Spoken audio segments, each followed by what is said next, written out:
হযরত আব্দুল্লাহ ইবনে ওমর রাদিয়াল্লাহু তাআলা আনহু হইতে বর্ণিত রাসূলুল্লাহ সাল্লাল্লাহু আলাইহি ওয়াসাল্লাম ইরশাদ করিয়াছেন, মানুষের অন্তরেও মরিচা পড়িয়া যায়, যেমন লোহাতে পানি পাওয়ার কারণে মরিচা পড়িয়া যায়।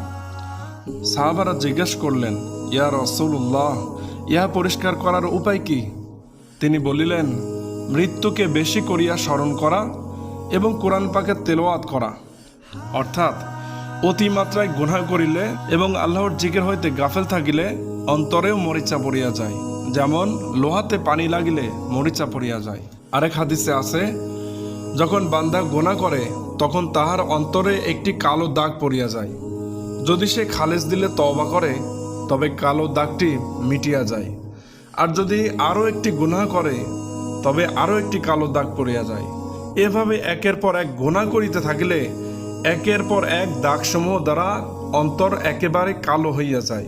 অতঃপর এই অন্তরে আর ভালো কাজের প্রতি কোনো আগ্রহই থাকে না, বরং মন্দ কাজের প্রতিই তাহার আকর্ষণ বাড়িয়া যায়। আয় আল্লাহ, এই অবস্থা হইতে আমাদেরকে হেফাজত করুন, আমিন।